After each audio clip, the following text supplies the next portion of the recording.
Welcome to the All Things Nintendo podcast. I'm Brian Shea from Game Informer, and this is a weekly podcast to discuss all the biggest news and games from the world of Nintendo. It is a holiday week here in the United States, so I'm recording this episode a little bit early. As such, there won't be any news or other regular segments. However, with the gift shopping season officially kicking off this week, we've got a good topic for you. This episode serves as our recommendations for what to get for the Nintendo fan in your life, even if that Nintendo fan is you. So joining me for this single segment episode is Game Informer's production director, Margaret Andrews. Margaret, how are you? Great. I'm happy to be back.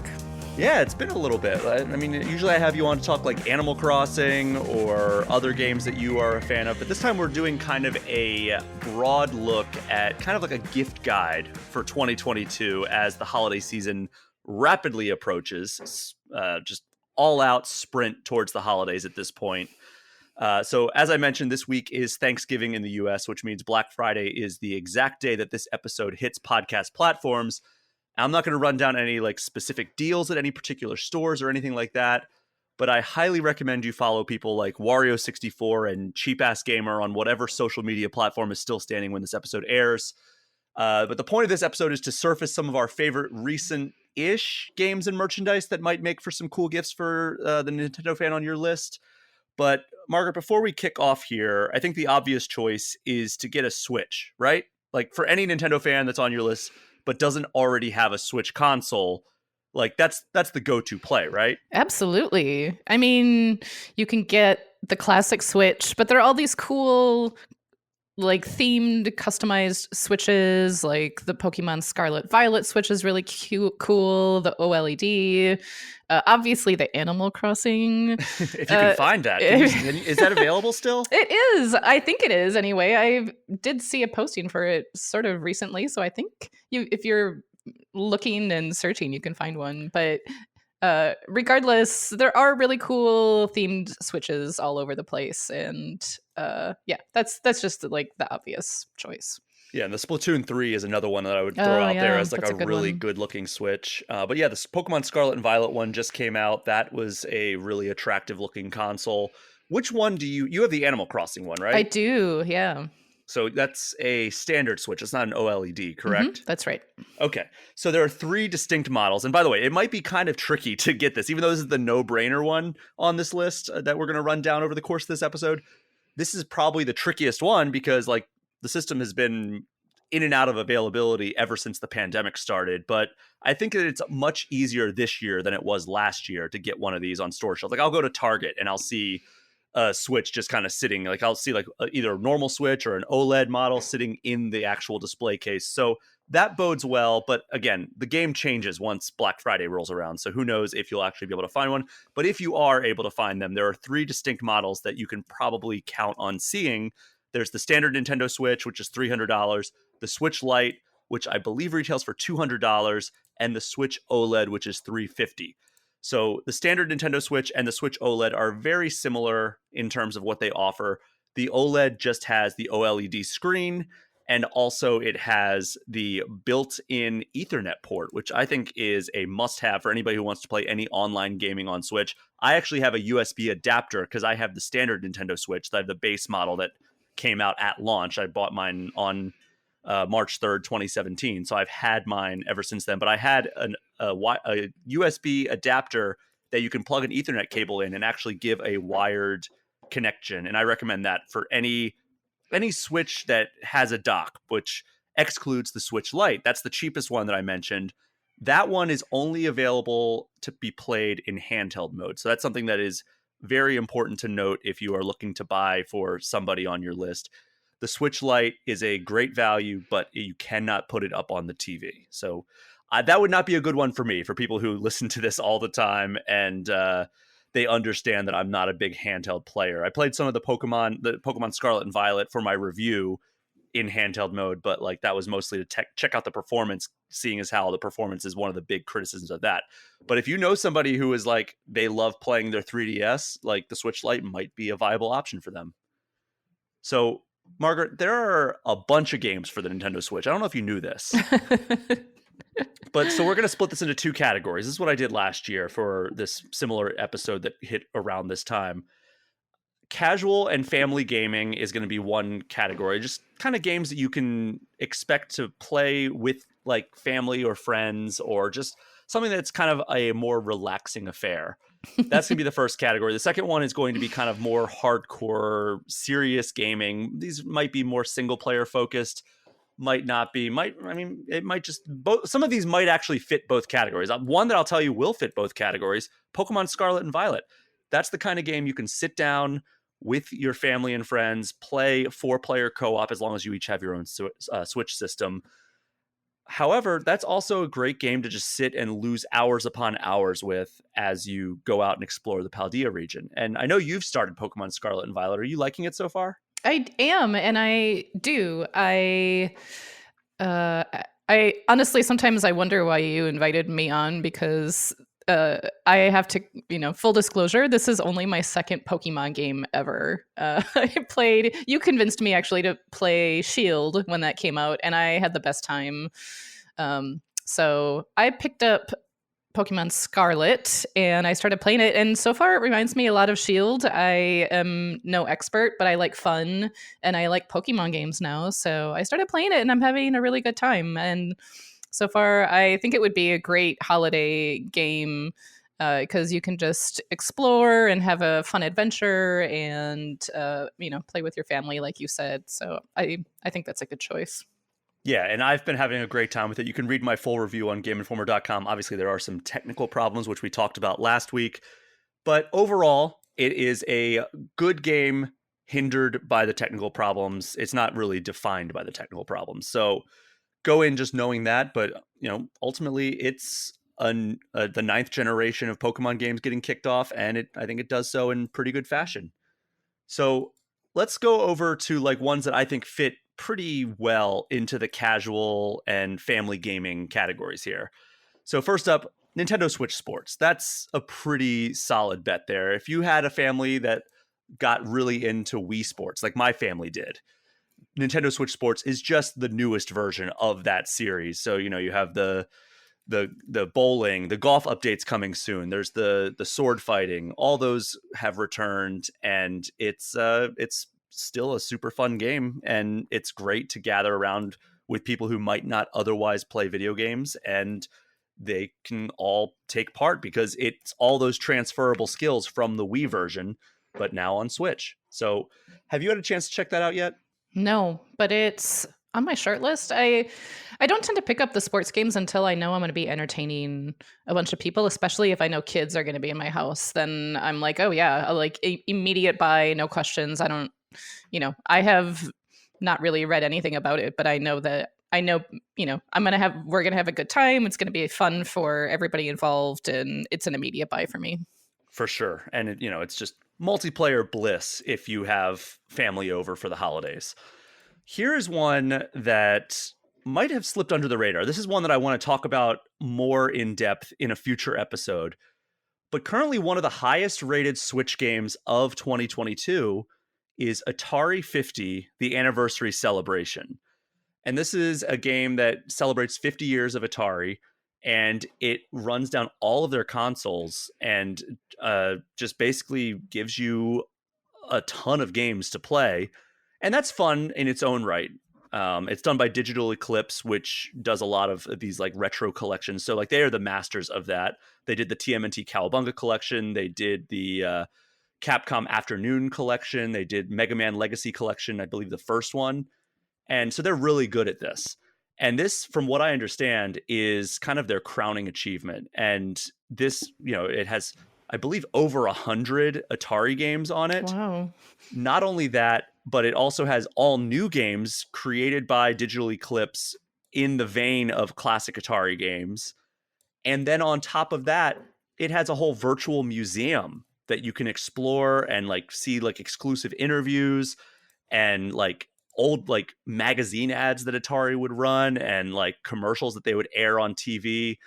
It just seems like a really compelling package, especially if this is like a situation where like maybe you want to teach some younger family members about what Atari was and why it was an important player in the video game industry from like the 70s to the mid 80s. And Atari's still around, it's still alive and kicking, but like it's clearly a different era for that company than it was back in like its heyday. And, for all intents and purposes, Atari is the first most important name in gaming before Nintendo really took that ball and ran with it. So that's one that I have on my radar. I actually just downloaded it for my Switch. I want to play it some more before we go into depth in it on this podcast, but look for that in coming weeks, hopefully. But Margaret, I'm going to throw one to you right here. I know that you're going to want to talk about some Animal Crossing. Oh, absolutely. But that's not actually the first one on my list. I have another one that I wanted to pick a fight with you about before we talk about Animal Crossing. I mean, I just assumed. You want to pick a fight with me? Oh yeah. No, we're gonna fight. I just assumed, obviously if you invited me on here, like every category is going to have Animal Crossing in it. So like the Animal Crossing Switch and the Animal Crossing game and Animal Crossing merch and all that stuff. But the one I want to pick a fight with you about first is Mario Party, because I just think it's the funnest game. And I know people love to hate on that game, but it really is such a great and I'm gonna get a lot of hate for this, but it's such a great family game because it brings everyone together. And no, what are you talking about? I love Mario Party. Super Mario Party kind of sucks, but Mario Party Superstars rules. That's the greatest hits catalog that's on Switch. Oh my gosh, it's just I love that game. It's the best. It's just chaos, and it does, like, honestly, I think it's one of the games that does the best job of putting somebody who's played video games and a lot of them on the same level as somebody who has touched a controller once or twice ever. Like I think that they do a good job of making it fun for everyone. So I would actually put that one first on my list. Okay. So while you have the mic, talk to us about why Animal Crossing New Horizons should be on every family gaming list for the holiday season, even though we're 2.5 years removed from that game launching. Yeah. I mean, if you don't have it, then I don't know what to, like, what are you waiting for? It's really, it's fun. It's fun for kids. It's fun for adults. It's great in handheld. It's great on the TV. It's great for, some people play like 20 hours and some people play 1,000 hours. And also, I have to give a little shout out to the Happy Home Designer like sort of DLC that was released for it, I guess DLC or expansion, which surprisingly was really fun. I did not like, home design is not my cup of tea usually, not in like that way, but I got the expansion and I had a really good time, and it was a fun way to go get like more stuff and just hang out with your villagers some more and just have like an expanded experience. So if you haven't played Happy Home Designer, I do actually recommend getting that either in addition to or with Animal Crossing. Well, Happy Home Designer is the 3DS version, right? Oh, I'm sorry. No. I don't. It was just the whatever the expansion is called for Switch. Yeah. It's a good, but you have to have Animal Crossing New Horizons in order to play it. It's just a matter of, do you want to pick that up? But also that's included as a free expansion if you have the Nintendo Switch Online expansion pack. So something to keep in mind there. But yeah, I mean, you already missed the cultural zeitgeist of Animal Crossing New Horizons, but it is still a terrific game to play and a great way to spend a great game to have as like a daily player for several months on end. Like, it's a game that you log on for maybe an hour and a half max, and then just kind of do all your daily stuff, build your island a little bit closer to glory, unless you're a dirty time traveler like Margaret, in which case she will have the island that you never expected could possibly exist within a week. That's how I have fun, Brian. Leave me alone. Yeah, I could have played for a decade and I never would have reached the heights that you reached with your island. Happy Home Paradise. That's the name of it. Happy Home Paradise. Yeah, okay. My apologies. So there's a few older games that I want to throw out here for consideration. Mario Kart 8 Deluxe is a terrific game. It's, again, I talk about it almost every week that it's the highest selling Switch game. And there's a reason for it. It's the most complete Mario Kart game of all time. They're still releasing DLC for it. They just announced the new tracks for the next wave of DLC that comes out in early December. So you know that they're supporting it at least for one more year. And I believe it's going to have something like 96 tracks when it's all said and done. And once you have the expansion factored in as well. And it's just flat out the best Mario Kart game. And I say that as somebody who's played the series since the SNES days. So highly recommend that. I'm sure because it is 5.5 years old at this point, and even then it was a game that was 4 years old when it came out. It was just the deluxe edition is a port over from the Wii U to the Switch. It's going to be on sale a little bit more frequently. But that said, first party Nintendo games hardly ever go on a meaningful sale. Like I think I saw like, oh, it's a big sale on Pokemon Legends Arceus. It's $48 down from 60. And it's like, that's the level of sales you usually get from a first party Nintendo game. And I remember people were losing their minds when Pikmin 3, which again is a Wii U game brought over to Switch, was on sale for like $30. People were like super excited about that. That just tells you how infrequently first party Nintendo games go on sale. But yeah, Mario Kart 8 Deluxe might be one of the ones that you have a little bit better chance of catching a deal on. But one that I will recommend, Super Mario 3D World plus Bowser's Fury. Again, this is a game that came out last year. It's a port from Wii U over to Switch. But Bowser's Fury, not only is 3D World is a super fun, you can play it single player or you can play it 4-player co-op. But Bowser's Fury is like an all new open world kind of Mario game that it's not as big as a traditional Mario game, but it's a nice side dish to what I consider one of the better 3D Mario games, which is Super Mario 3D World. So I recommend that wholeheartedly. Margaret, one of the obvious no-brainers here for Switch, though, is Super Smash Bros. Ultimate. That is just fun for the whole family. There's characters that everybody will know, like whether you're just like a casual gamer who you just know Mario, Sonic, and maybe like Ryu from Street Fighter, like those, like the three characters, there are characters there. There's Pac-Man, like, there's so many characters that anybody would know. Or there's deep cuts like, the Ice Climbers or Rob, or if you're a Kingdom Hearts fan, Sora. So you have a wide range of expertise that can go into these games. And ultimately, it's just a fun time where if all your cousin knows is Pikachu, they can play as Pikachu. And did you ever play Smash Ultimate, or is this one of those games you're just like, not for me? Like twice ever. I'm that weird age where I somehow missed Smash, and so I played with kids occasionally, but I am just sort of button mashing. I don't know what I'm doing. I'm pretty hopeless. I mean, that's fair, because like that is, I mean, you can't play everything. Like I know I certainly haven't. Like I miss so many games, and it's my job to keep up with these games, so it's impossible. So that's fair. Did you ever play the Mario Maker games though? No, I did not. Okay, well, Super Mario Maker 2 is the one on Switch. And the reason I include this is, one, I have a very special place in my heart for the Super Mario Maker games. I think that it's incredible that Nintendo not only encourages us to create our own Mario levels, but released official tools with which to do so, which is just an absurd thing to even exist. But Super Mario Maker 2 just gives you such a great tool set to create these levels and then share them. You can create your own worlds.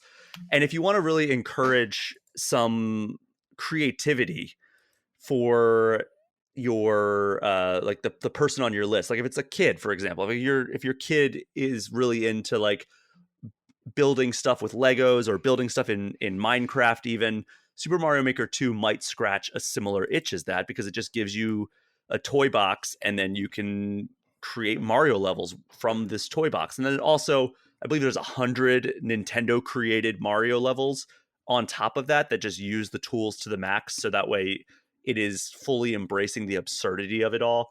So highly recommend that. Mario Maker 2 didn't sell super well, but I think it's awesome. And it's a game I still revisit from time to time whenever I try to like be like, oh, I have an idea for a cool Mario level. Let me put this down and see if it actually is cool or if it's terrible, like it probably is. But the final game on my casual / family gaming list is one that I've talked about a little bit on this show, but maybe I probably should have talked about it a little bit more. Teenage Mutant Ninja Turtles Shredder's Revenge. And that is basically a throwback to the Ninja Turtles games of the late 80s, early 90s, but done in a modern way. And it is so fun to gather 6 people and do a 6-player co-op session on through these kind of brawler levels, this 2D brawler. And I think it's an absolute blast.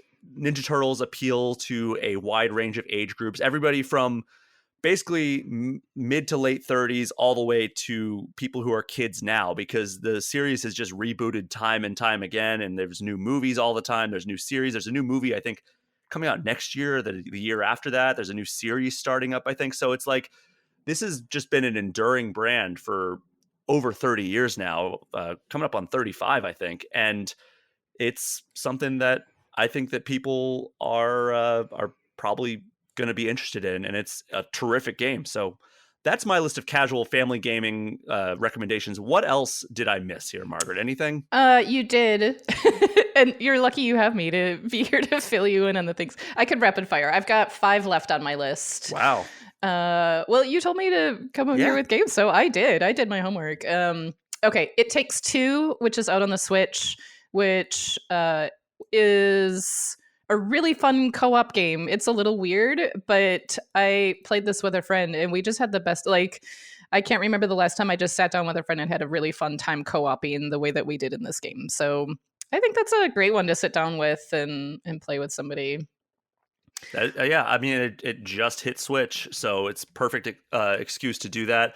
Otherwise, it's available on other platforms, and it gives you that free companion pass to play it for free. Like, so if somebody buys it, the other person gets to play it for free, which is awesome.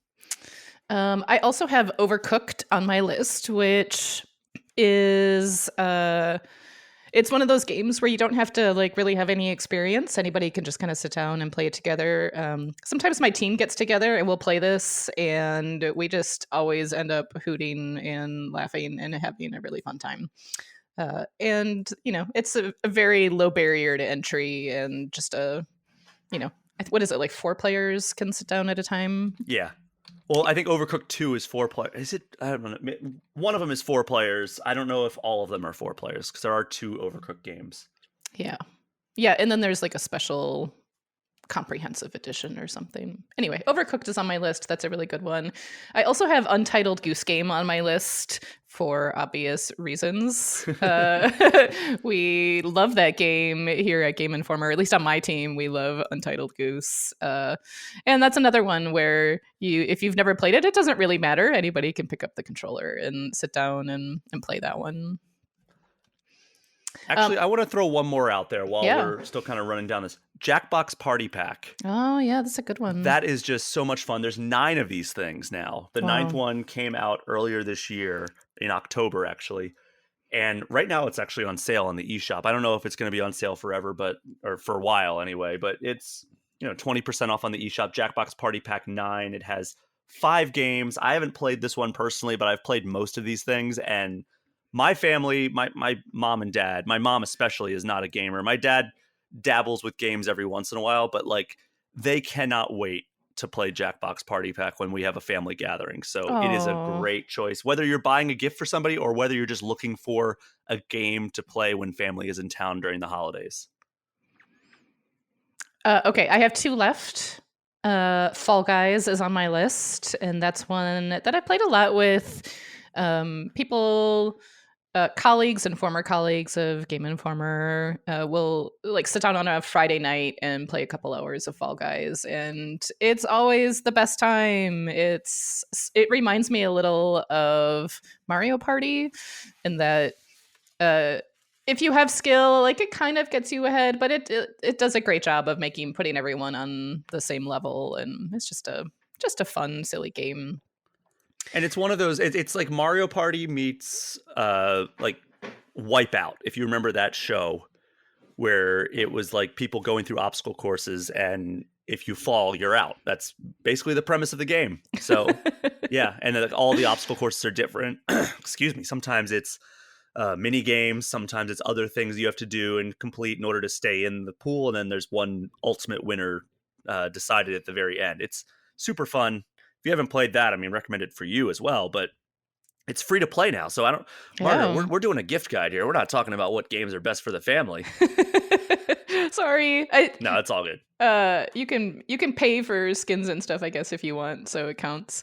Yeah, it's like if basically if you've ever had somebody ask you for V-Bucks for Fortnite, you can buy currency for people who are playing Fall Guys. So if you have a Fall Guys fan in your life, that might be a good gift for them.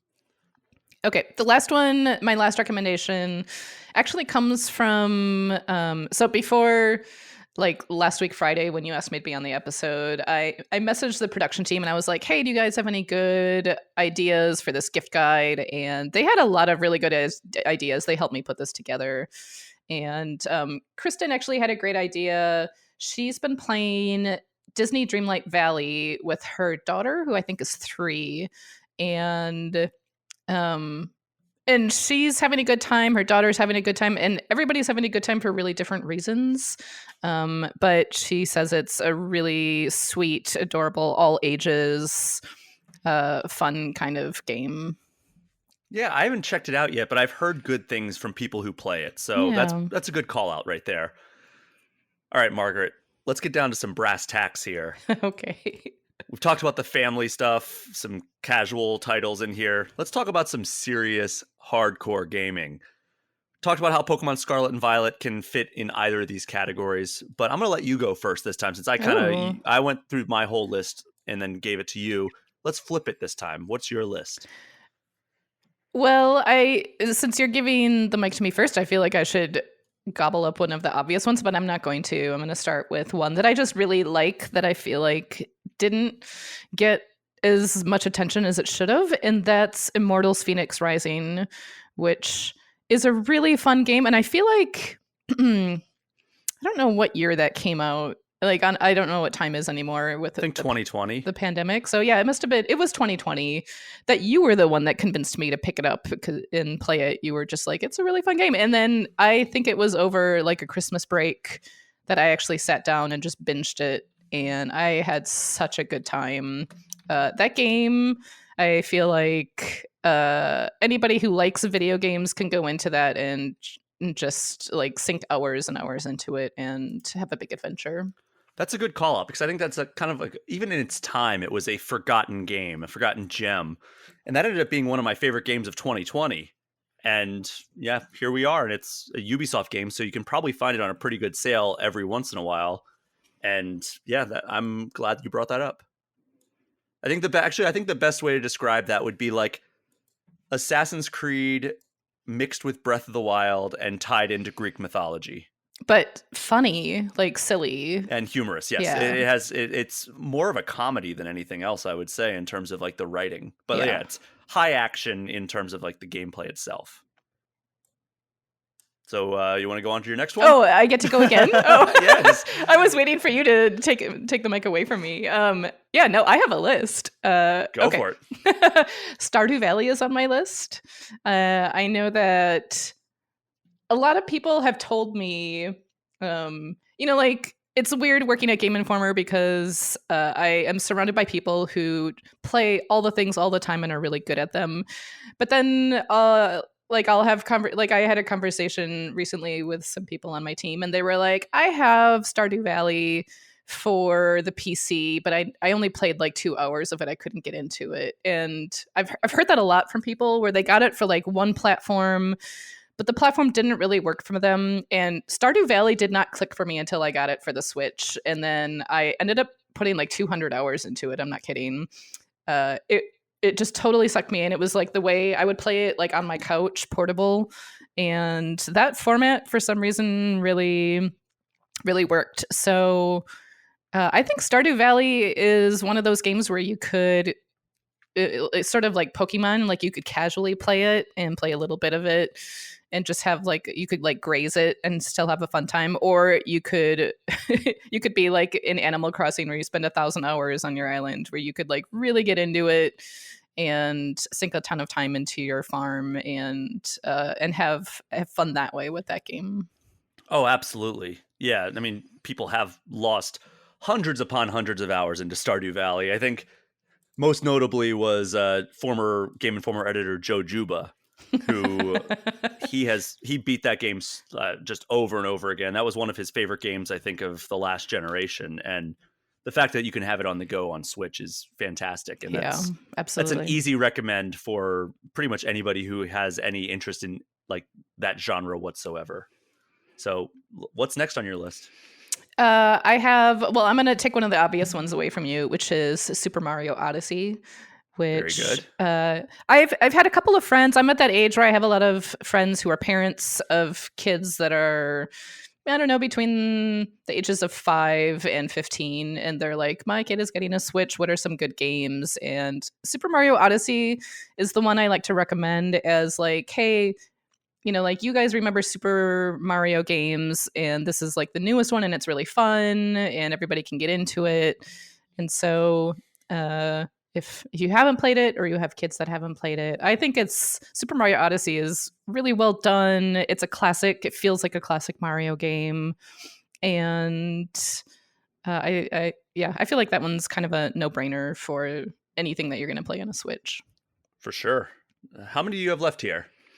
Oh, a whole bunch, but I can narrow it down to two, and then No, let I mean, 'cause I'm just wondering how much of my list is going to be taken up because you have a pretty robust list here. It I sounds like. do. I'm gonna pick two, like more like off the radar games that I really Go for enjoyed, it. and those are Cult of the Lamb, which came out this year. I know. Ooh, good call out. Yeah, we talked about that one on the last time I was on your show, and it's a really fun mix of all like all different kinds of games. I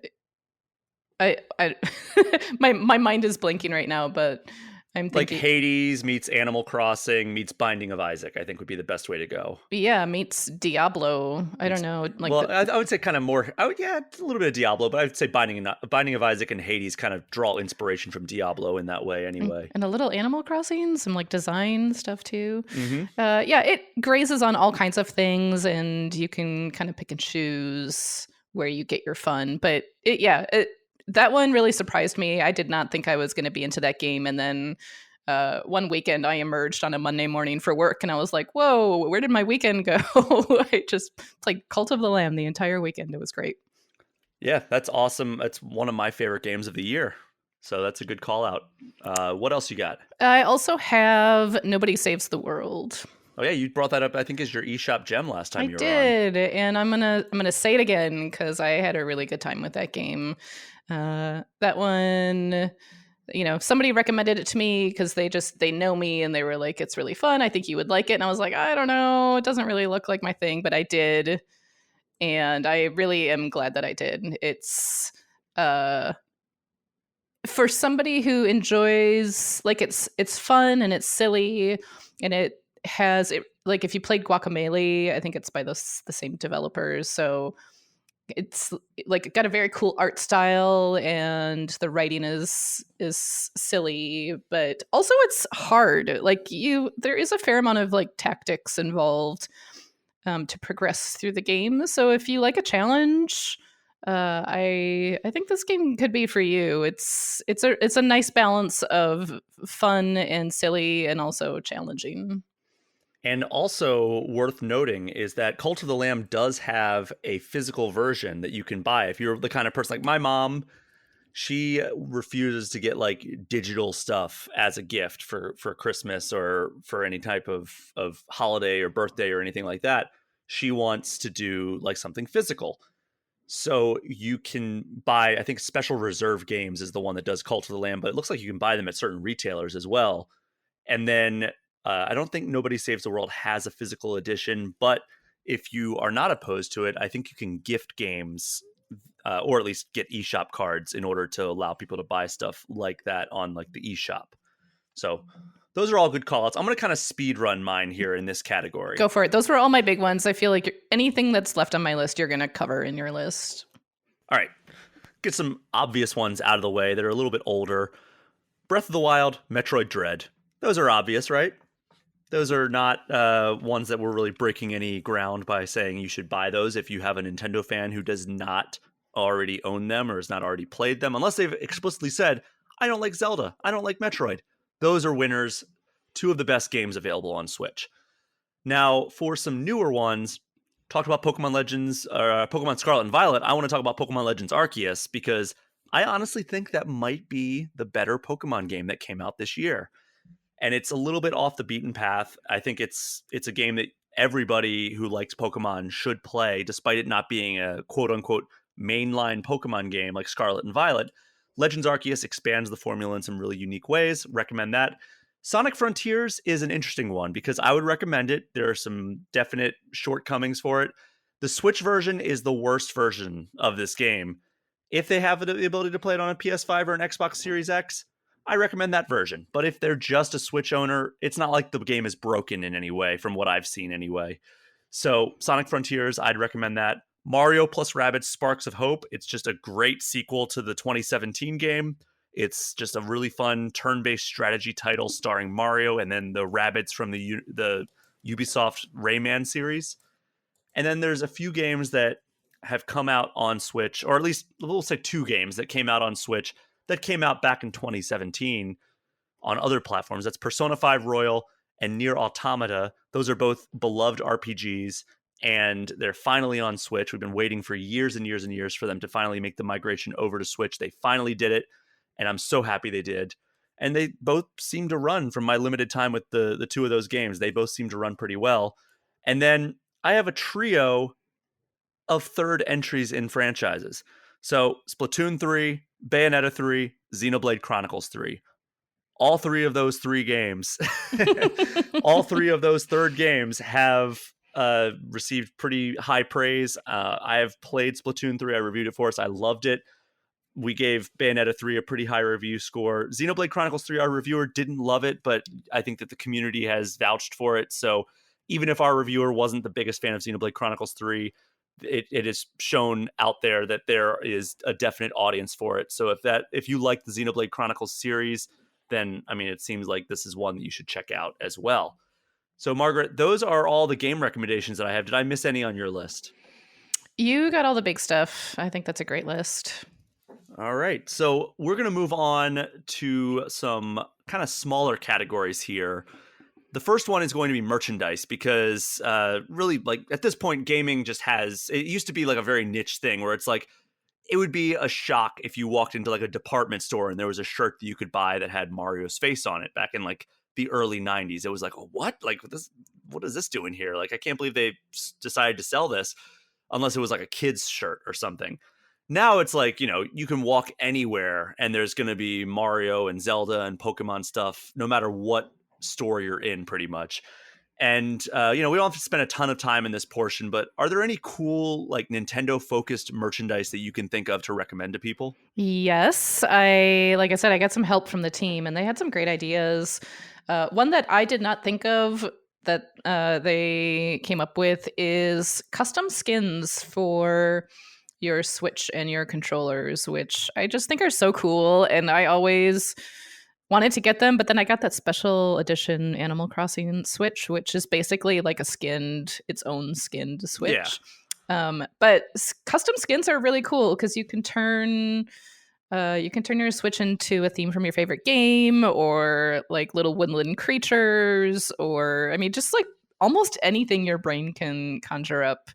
There are custom skins for it, so I think that's a great one. Yeah, that is an awesome call out. And, like, if the skin for your favorite Switch game doesn't exist, you can get something printed out by like going somewhere like Etsy or other places that have like creators making stuff for the community. So that's a really good idea for like kind of a customized, specialized gift for the person on your list. So what Yeah. else do you have? Um, I have. This is not a very sexy gift, but it is an effective gift, which is screen protectors and like carrying cases or bags for your Switch. When I have my Switch, I tend to lug it around with me. Coffee shops, or if I'm traveling, it's the first thing that I grab. And so a screen protector is not like it's not like the kind of thing you get as a gift and you're like, yay, it's just what I always wanted. But they a protective case, some kind of traveling case, and screen protector, I think are essential Switch items. Oh, absolutely. And I actually did have that on my list as well. So that's very good call out. One thing that I would recommend for people as well that is something that is almost an essential for all Switch owners, in addition to the screen protector and the carrying case, is micro SD XC memory cards. Oh, good one. So I can't recommend that to like enough to all Switch owners because it's basically internal storage that you can install into the Switch with just basically pressing it into the slot, because the storage that comes with the Switch is not nearly enough if you plan on downloading basically any digital games. And I've talked about it before that like I'm pretty much fully digital at this point, and like I don't want to have to carry around a stack of games when I'm traveling. So I actually grabbed one of the biggest micro SDXC cards I could find, and it's still like full. And I'm always doing like the constant juggling of, all right, well, am I going to play this game anytime soon? Am I going to play it on this trip that I'm going on? No, okay, I'm going to delete it. But basically, they range from like $30 for a 64 gigabyte up to $200 for a 1 terabyte. I don't know what the maximum size the Switch supports. I know for a while, I think it was 256 gigabytes was the biggest size it supported, but I think maybe they expanded it up to a terabyte in a system update. So, I mean, buy that proportionate to how many games the person plays or how many games you play.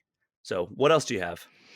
Uh, so are we talking hardware here too? Just any hardware, any Okay. merchandise that Uh, is like related to Nintendo. I've got Pro Controller on mine. I know Yes. a fair amount of people who don't have the Pro Controller or just waited a really long time. And then the minute they get one, they're like, "Oh man, why did I wait so long? This is really great and comfortable and a joy to use." So, if for some reason you were kind of thinking about it, or you weren't sure, or you're not sure what to get, like if you're playing it on a TV, I absolutely think a Pro Controller is worth the splurge.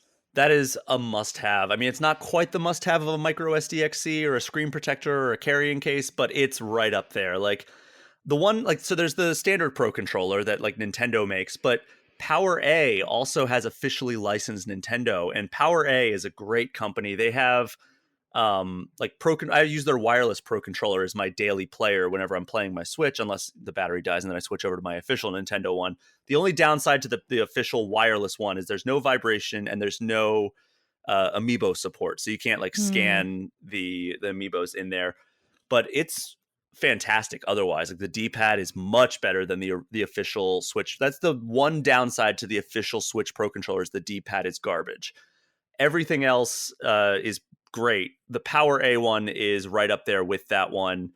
And it also there's a wired one that actually the Pokemon company actually sent me a thing of like, hey, here are some gift ideas for like, and one of the things that was included in that package was a really striking looking wired Pikachu uh, Pro controller. And I haven't busted it out of the box or anything yet, but it's a really good looking controller. They also have one that I have my eye on. It is a charger, a controller charging base, and it lets you charge two Joy Cons, a Pro controller, and you can choose either the official Switch Pro controller or the Power A Pro controller, and that is all at the same time. You can charge those, and it's amazing. It looks like a great thing if like you're not if you don't have a great place to charge it. Like I like having a charging stand for my non-Switch controllers, but the Switch itself acts as a charger for the Joy-Con, so I don't really have one for that. But that was one that caught my eye, and like the list of stuff they were like showing is like, hey, here's like our recommendations for gift guides, because a lot of companies will send out like press releases of like, hey, if you're doing any gift guides, like here's some stuff that we would recommend, and this is the on the list of that Power A sent over. And so it's $30 for the charger. $60 is how much the Power A Pro controllers cost. And it's also worth mentioning that Hori, Hori, they make great Pro controllers as well, and those are roughly $60 based on like when I looked it up on the website. So Pro controllers again, highly recommend. But Margaret, what else is on your merchandise list? I have just one more big one, and that's a headset. I Ooh, I don't. I think it's less essential for a Switch, especially. I mean, I don't know. But I'm not doing a very good job articulating this. I think a headset is a good investment. I think everything just sounds better when it's just over your ears, and especially if you're going to be gaming with somebody, then you're going to have a better experience with a little nicer headset. The one I have, I think, costs like I don't know, 30 or $40, and it works with all of my systems. It's mm. just like a wired plug-in. I prefer wired, but I guess it doesn't really matter. But it's just like a plug-in, and it works with all of my controllers, and it's great. And you don't have to like spend a lot of money for a good headset. So I put that one on my list. The downside to Switch is that, like, if you want to do wired, it's very difficult to connect it to the Switch itself because you can plug something into the headphone jack, but then you have to be sitting close enough that the wire reaches it, you know? Mm-hmm. Mm-hmm. So I don't know I've never actually used a headset with my Switch aside from when I have it in handheld mode. So I don't know what the best solution is for like gaming with a headset when it's in docked mode. So I would have to look into that a little bit more. But yes, gaming headsets are a great idea for pretty much anybody who games a lot. But I have a few more things here I want to add onto our list here. Uh, these are more like other merchandise outside of hardware, but the Lego Super Mario Adventure sets. So first of all, we like a few years ago we got Mario, right? And then there were a bunch of like play sets that you could build. These are physical Legos, by the way. And now we have figures for both Luigi and Peach. And then there's expansions available, including like a Yoshi expansion. There's a Super Mario Maker set. There's a Piranha Plant challenge set. And then there's like, I counted the list on the website, and there's nearly 30 sets available. And they range in price from like $10 for something simple like Bowser Jr.'s clown car to this one where you actually build Bowser. It's huge and Hmm. it costs Oh my $270. gosh. So you can go as crazy as you want with those, but the Bowser one is the only one that looked like it was sold out, and I don't know if it's going to come back into stock in time for the holidays. But I mean, if you have a Lego lover who also is a Nintendo fan, these sound like they're terrific, and you can buy as many or as few as you want to get kind of like the desired reaction, I think, from the person that you're looking for. Here is one that I think you'll be all about, Margaret. Oh. The My Nintendo online store has a Mushroom Kingdom collection, and one of those items is this amazing coffee mug. And it's red on the inside, white on the outside, and it features a full color Mario bouncing on the heads of like these modern monochrome outlined Goombas. And it's like a really striking art, and I think it looks like a really high quality coffee mug. It's $20, which is, a little bit on the high end for a coffee mug, but hey, it's a pretty nice looking mug, and I think that a Mario fan would love it. I just googled it and it's adorable. I am a little annoyed because you stole my Lego idea. I was going to bring that up in the next segment, and now you stole my mug idea. And it's such a good one. This is better than the mug idea that I had, but the bottom line is there are lots of mugs to choose from, and even for my birthday last year, my brother went and got me a personalized Animal Crossing mug where he Oh like my told god. he like went to this artist, and the artist was like, okay, what's the name of her island, and it just like asked, like what's her name, and asked all these basic details about my island, and then put them on the mug custom, and he sent that to me, and I was shocked that my older brother could think of such a thoughtful gift, but it was very effective and very cool. I love that mug. Yeah, that's also a great idea. If you, again, any of these things are always better if you're able to customize it for the person. But just make sure like it's the type of customization you want it to be. Like, are they going to want to walk around holding a mug that has Mario's face on it and says their name across the front? I don't know. I wouldn't want that. I wouldn't want to have a coffee mug that just says Brian across the front. That would be kind of weird for me. But hey, everybody likes different stuff. So just, if you're going to customize something for somebody, hopefully you know them and know what they will I like. really want to try to find a mug for you this Christmas now that says Brian, that's going to prove you wrong and how much you're going to like it. Ugh. So here is something that is kind of more Christmas themed. So if you're looking for a Christmas ornament, I would bet that the Nintendo fan in your life is going to be excited for Zelda Tears of the Kingdom. But the My Nintendo store, which I just referenced for the Mario and Goomba mug, has a Link ornament that features his look from Breath of the Wild, which is very similar to his look from Tears of the Kingdom. So chances are that would be a pretty good offering. And also, a lot of Nintendo fans really love Breath of the Wild. So even if it's just a Breath of the Wild focused ornament, which, it is billed as, it's a pretty good offering for the Nintendo fan. And it's $22. Again, a little pricey for a Christmas ornament, but it's Nintendo. What do you expect? And then I have a few Pokemon options here. So first up, Pokemon trading card game Sword and Shield Silver Tempest expansion. I really enjoyed this expansion. and I got some great cards from it. And I think that it's the most recent one. It comes with comes with QR codes, so that way you can add cards from this expansion into your deck in the Pokemon Trading Card Game Live app if you're playing that, which I brought up last week on this show. And then a few Pokemon, or a couple of Pokemon merchandise things here. There's a Charizard Rising Flames figure, which is from First Four Figures. It's a 12-inch tall statue of Charizard. It's absolutely gorgeous. And he's performing a flamethrower attack, and there's LED lights and everything. It's a beautiful statue. I wish I could have it, but it's $250. So it's one of the more expensive items on this recommendation list. But if you're going to splurge for somebody who's a Pokemon fan, chances are they like Charizard, and chances are they would love this figure.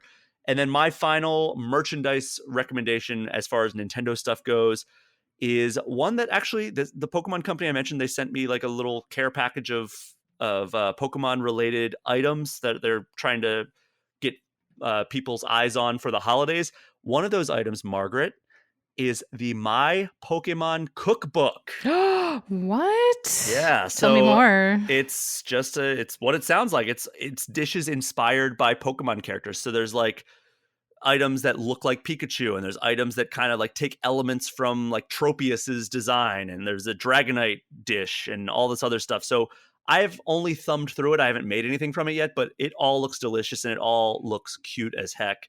So if you have a person who likes cooking, who loves Pokemon, I mean, you could probably do worse than picking up the My Pokemon Cookbook. It's $28 from what their list says. So that's my merchandise. And Margaret, I have a feeling you're going to want to borrow that cookbook at some point. Absolutely. Well, it's on my shelf right next to the cookbook that you wrote. Aw. So it's I'm in good honored. company. And yeah, plug your cookbook, because it's a good cookbook for anybody who just wants to cook and they're not necessarily like a master level chef. Oh no, I can't because it's not like publicly available for sale. But if you know me, I'll send you a link and you can pick it up. But it's basically just a collection of all my favorite recipes and techniques that I've aggregated over the years. It's really it covers, I mean, it's like 500 pages. I was not messing around when I made it, so it covers all the basics. Well, I did not know it was not publicly available for sale. I'm glad that I got a copy, because I have cooked several recipes from it. I still have like all these sticky notes in your cookbook saying like, all right, well, this is one of my favorites. This is one of my favorites. And I still like will flip them. What's for dinner tonight? Or what do I need at the grocery store? And I'll like go to one of the sticky notes all the time. So I appreciate you writing it, even if most listeners will not be able to buy a copy.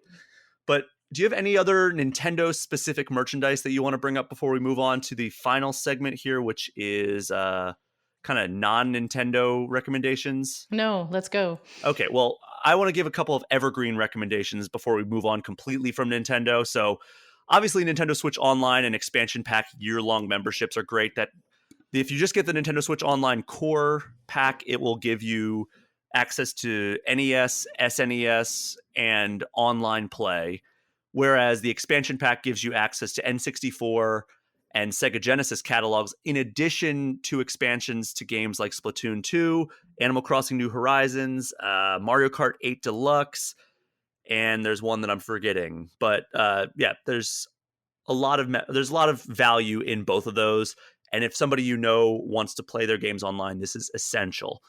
Also, I mentioned it earlier before, but eShop credit is great for people who, like, you don't know what type of games they like. You just know that they like to play Nintendo Switch. eShop credits are a great way to go. And then finally, while we're on the subject of kind of talking about Nintendo Switch Online, if you are doing that specifically for the access to retro games, I highly recommend grabbing some of the classic controllers in the My Nintendo Online store.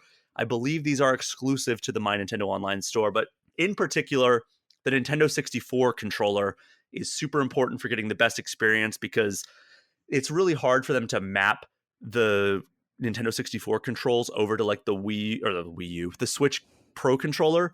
But they also have controllers for NES, SNES, and Genesis. So the pricing is as follows: $60 for two NES controllers, $30 for one SNES controller, $50 for one N64 controller. And those are currently sold out because everybody who plays the N64 catalog on the Switch expansion pack knows that it is essential to have the N64 controllers. and then $50 for one Genesis controller. And it's worth noting that it's the 3-button controller, not the 6-button controller, which is better for certain games like fighting games. Like you don't want to play Street Fighter 2 on a 3-button controller, but I don't think Street Fighter 2 is a part of the Genesis catalog, so that's not a thing that we need to really worry about here. But those are my evergreen recommendations. Those are never going to go out of style for Switch owners. But we've got some non-Nintendo recommendations, Margaret. I have 3 big ones here, and I'm going to throw it to you first. Let's just bounce back and forth here. You go first, I'll go second, and then we'll go back and forth like that. Okay. Well, my first one is board games. That counts, right? Yeah, of course. We didn't really talk about the boundaries of this category, so I was like, I hope I'm doing this right. Board games was the first one on my list. I love board games. Obviously, I love playing games, so I don't, like video games, board games. I love all of them. So some of my favorite games are classics like Scrabble, and I love card games. So I play a lot of like cribbage and Rummy 500 and stuff like that. So the classics are great ideas. They make all kinds of special edition Scrabble sets now. If you're into Scrabble, like travel edition, or sort of like a luxurious expanded tabletop edition that swivels and turns easily, stuff like that. But then also just sort of newer, more popular games now, like Wingspan is really popular right now. Exploding Kittens is a fun one for a pretty broad age range. Azul, stuff like that. I think board games are a great gift. They are. And it's another one of those things where it could serve as a great holiday gift for somebody on your list, or it could be a great activity for family coming in and visiting from out of town and staying with you. So that's a good call out. My next recommendation actually kind of fits in to that same kind of straddling the line of, is this a good family activity or is this a good gift for a family member? Although it is a little bit on the pricier side, it is arcade one-up cabinets. So it's something that I've kind of become more and more infatuated with over the last couple of years, especially with like the pandemic making it so my favorite bars are closed that have arcade machines. Those I started collecting these things, and now I have 5 of them. I thought it would always kind of be cool to have an arcade in my house, and now I kind of do. But they also have pinball machines, and there are a few sales going on in cabinets. Like I saw that the Simpsons arcade machine, which I've wanted forever, is actually on sale right now, as is the Killer Instinct cabinet as of this writing. And then like the Marvel pinball machine is on sale right now too. But the cabinets typically range in price from $300 to $600, and you do have to build it yourself. So it's worth noting that they don't come fully assembled. I have built 5 of these things now, and they're only getting harder because they're actually making them better quality. So it's great in the long run, but in the moment, it is kind of tricky just because of how high quality the builds are now. And they're getting bigger as well, which is good because they used to start off as tiny little replicas. Now they're getting closer to like, not quite to a full size cabinet, but they're getting bigger in terms of like, they're more adult sized at this point. Whereas the other ones, like my older ones, like I have a Mortal Kombat one and a Street Fighter 2 one. And for taller people, it's like they're kind of blocked by the marquee. Whereas the NBA Jam one that I have is a lot easier for people to see. So that's my first recommendation in the non-Nintendo recommendation. But it's also something that I think that Nintendo fans will appreciate because it's from that similar era where a lot of us got into Nintendo, is like the arcade culture. So what do you have next on your list? My next item is books. As you know, I love to read. I'm an avid reader, and books are my go-to because I like to personalize them. You know what I mean? So, like, for somebody like you, I would pick up a gaming book. Um, Maybe like Reggie's book is a good one. That's Oh, actually that's a great on one. my wish list. I don't have that one, and I think it would be a great gift for me if anybody were shopping for me this year. Or like I have a friend who's really into fantasy, so I'm going to get them Stephen King's Fairy Tale, which came out this year and I really enjoyed. So, or like I have a friend who likes to cook, so I'm going to get them a cookbook. So there's such a wide range of books where you can get like a D&D book, like the Radiant Citadel came out this year, or if they're into writing or sci-fi or biography, like it doesn't matter. It's just books just are one of those things that always make a great gift for me. Yeah, and you're on like book like 173 or whatever for this year. You're a machine. I really like to read. Okay, Brian. There was an old show. God, what was the show called? It was an old Nickelodeon show, but it was about like an alien visiting Earth. And like he was able to like read a book by like just pushing his hand on the cover and he would like absorb the knowledge within the book.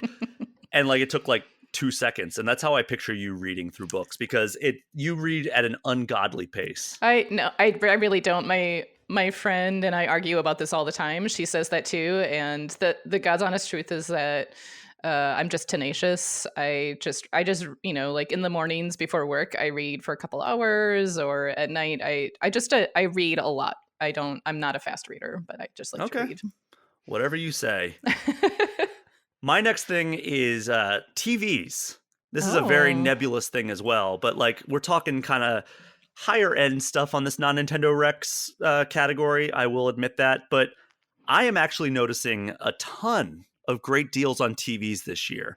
Like I think I saw like a 50-inch LCD or LED or whatever. I don't know what the new hotness is these days for TVs. It's been a good 5 or 6 years since I bought a TV, but like I saw one that was like 47 or 50 inches and it was like $250 and it was a good brand wow. too. And it's like, yeah, like I know a lot of people play their Switches in handheld modes and I'm a weirdo who likes playing it on TV, but having a high quality TV for gaming really goes a long way.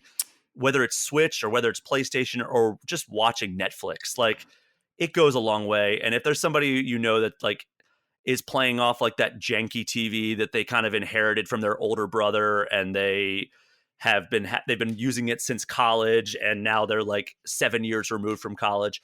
A high quality TV really would improve their quality of gaming life substantially. That's actually a great call out. Our colleague Kristen was just telling me that in their game room they've got this old TV that they inherited, and she just recently got a PS5, and she's like, it sort of looks the same as a PS4 because the TV is so old that it doesn't like do any of the 4K stuff. It doesn't. Uh, I mean, if you're gonna be playing a new and modern console this holiday season, I think investing in a modern TV is a great idea. Oh, for sure. And to that point, making sure that it is HDR compatible is a huge step in the right direction. This is not necessarily applying to Switch as much as it is other consoles and maybe future Nintendo consoles if they end up doing HDR, which is, basically high dynamic range, makes it so colors appear on a broader spectrum. So like the whites look whiter, the blacks look blacker, and the colors pop a little bit more.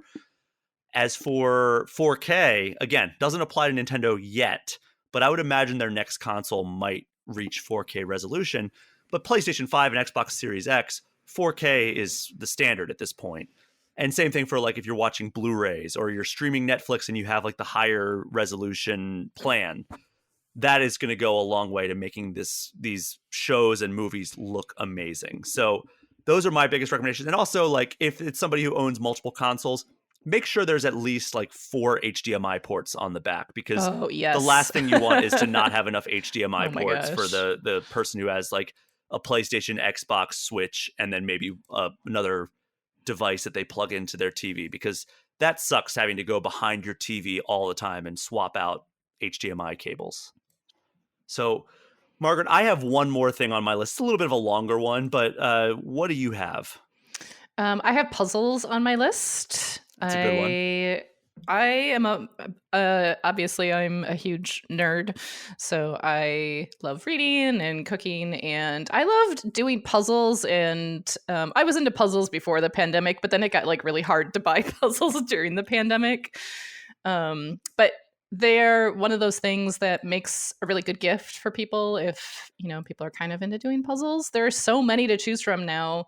I tend to give a lot of people they're called like magic puzzles from the Magic Puzzle Company store. Mm-hmm. Um, and I kickstarted it when it was a Kickstarter, and it was like, this puzzle is a magic trick, and I was like, I don't get it. How does a puzzle a magic trick? And they were like, well, you're just gonna have to do it to see. Like, don't spoil it by going onto YouTube or something. So the Kickstarter got funded. I got my puzzles, and I was wowed. I was like, okay, this actually was very cool and interactive, and I actually loan those out all the time to people. And so a couple people I hope they're not listening, are going to be getting puzzles this year because they make a fun, great family. Like, you know, I have a couple of friends who will just sit around with their whole family and put them together, and it makes for a good time. So the magic puzzle is, I don't want to spoil it because from what I understand, near the end, like things really start getting cool with that, correct? It's cool from the beginning.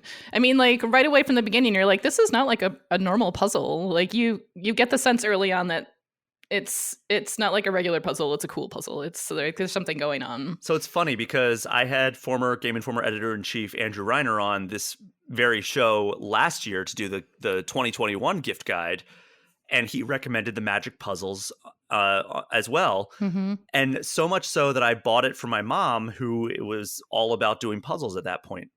And she got it and she was all excited and she was like, I think this is maybe too hard for me. Oh, So I don't think she ever finished it. She was like, I don't get it. There's like envelopes and like multiple pieces, like multiple puzzles no. to it. And so I think she did ultimately give up on it. So like be warned that it is a high difficulty level from what I understand. And they're also 1,000 piece puzzles, which is a little more advanced. Like you do have to actually enjoy putting puzzles together. It's not like a casual puzzle. This would fit more under that second game category that we had at the start of the show instead of the casual family fun one. This is family frustration, not family fun. My problem with puzzles is that I only have one table that is like that serves it well for like being able to put together a puzzle. I did one puzzle during the pandemic, and that was a Wind Waker puzzle, and I loved it. But I couldn't use my dining room table for like 2 months while I did that puzzle. That's a fair point. I have a kitchen table that's just the right size for 1,000-piece puzzle. But my problem this year is that Magic Puzzle came out with 3 new designs this year, and I obviously pre-ordered them. I was very excited and I got them. But then I got 2 kittens, and there is just absolutely zero chance I'm going to spend my Christmas break putting together puzzles because those cats will be batting pieces all over my house if I try to set anything out. They're like the cats in A Little to the Left, which we talked about a couple episodes ago, where you're organizing stuff and then a mischievous cat comes up and swipes it away or whatever. Yeah, but they're like the best kind of trouble. It's the best. But also, I'm not going to be knitting. I'm not going to be putting together puzzles. I'm starting to wonder if I should even put up a tree this year. Like, I don't know. We'll see. So I have one more like non-Nintendo recommendation, but it kind of is Nintendo based. So do you know about the analog systems? Yes. So this is kind of a future-facing recommendation because all of these products aren't shipping until at least early 2023, and some of them aren't even shipping till Q4 2023. But these are high-end consoles they're retro consoles that play cartridges you already own. So if you have like a robust collection of NES or SNES cartridges, these will play them better than the original hardware did. So they have several consoles and they have a ton of accessories for each of them, but all the consoles display through an HDMI cable, which gives you compatibility with modern TVs. Plus, it allows it so you can hook it up to like a capture card pretty easily. So if you want to stream them on like Twitch or something, it allows you to play these old games. And, they're all playing natively, which is awesome. So it's not having to like go through some sort of wonky emulation or anything. From what I understand from talking to like gaming historians, this is the best way to play your retro games that you own. And it's compatible with the original controllers, or you can use Bluetooth controllers like 8-Bit Do. And I love the 8-Bit Do controllers, by the way. But I've got to say, like, these have super sleek design. So there's a few of them here. There's the Super NT that plays SNES games. That's $200. It ships end of next year, unfortunately. So theoretically, just in time for next Christmas. There's the Mega SG, which plays Genesis games and comes with a Master System adapter. That's also $200. Also shipping end of next year. So if you have somebody who is a big Super Nintendo or Sega Genesis player and has a pretty decent collection, because that's the hidden cost of these. Unless you already own a collection of great Super Nintendo or great Sega Genesis games, this is going to cost you a pretty penny because retro games have just become so expensive. Like even in the time from my last trip to Japan in 2019, when I was looking at all these retro game stores, to the time last month when I was in Japan and I was looking at those exact same retro game stores, they were all just like so much more expensive this time around. Of course, I bought more games this time around because I'm an idiot. But I think that like it's indicative of how expensive retro games are. So if you get this for somebody, like just know that they're going to also have to drop a decent amount of money for getting the cartridges themselves for this. But I mean, the $200 system is a great start for this.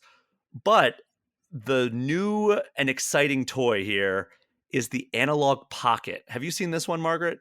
I haven't seen them in person, but I've, online I've read about them and seen pictures and it looks so cool. Oh man, so this is the one that even though I'm not a big handheld guy, this is the one that has tempted me time and time again. So it's gorgeous. It's a Game Boy inspired form factor. It plays the following. It plays Game Boy, Game Boy Color, and Game Boy Advance. All of these are like the cartridges you already own. It has a super high resolution LCD screen. It's super sleek, has a built-in audio workstation so you can create music on this thing. But then there's all these other things you can buy on top of that. So you can buy adapters for Game Gear, Neo Geo Pocket, Atari Lynx. Those look like they're God, it's like $30 per adapter, I think. And then you can also buy a dock if you're like me and you like playing games no matter what system up on the TV. And it's just an absolutely gorgeous system. So it's $220 for the system, $100 for the dock, and then there's also cases and everything you can buy. I think there's a screen protector you can purchase, but it all adds up eventually. And it also is compatible with Bluetooth controllers. So if you want to play, like, I used to love playing like Pokemon Blue on the Super Game Boy that plugged into the Super NES. This is similar to that, where you can actually play on like a Super Nintendo controller, but if you have to buy like the 8-bit do Bluetooth controllers, but it works with those. It's listed for $220. It's currently fulfilling these orders in 2023. So again, probably not going to be a Christmas 2022 option, but it is an amazing gift for somebody who likes portable games, especially from that era. So that is kind of my recommendations for the analog, the analog family of systems. But if you're looking for something that's actually similar to that for this Christmas, there's another system that I own called the Retron 5. It's from a company called Hyperkin, and it isn't as feature rich or high quality as the analog offerings, but it's a single console, Margaret, and it plays Game Boy, Game Boy Color, Game Boy Advance, NES, SNES, Famicom, Super Famicom, Sega Master What? System, Sega Mega Drive, Sega Genesis. Again, you have to own the cartridge or actually physically have the cartridge, but it lets you use most Bluetooth controllers and the original console controllers. So I plug in my Super Nintendo controllers into this and play Super NES games. And you can use Super Nintendo controllers for your Game Boy Advance games. I played through Pokemon Leaf Green on this with my Super Nintendo controller, which felt great.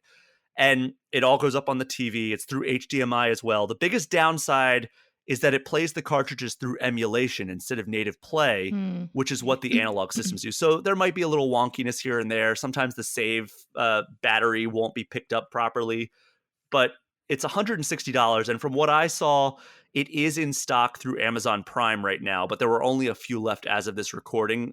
Everywhere else seems to be sold out. 'Cause this is like, I bought mine like 7 years ago, I want to say, maybe even longer ago than that. But this is the one that Game Informer has used a lot for recording because, again, you can output HDMI, so it's a lot easier to use with like capture cards and everything.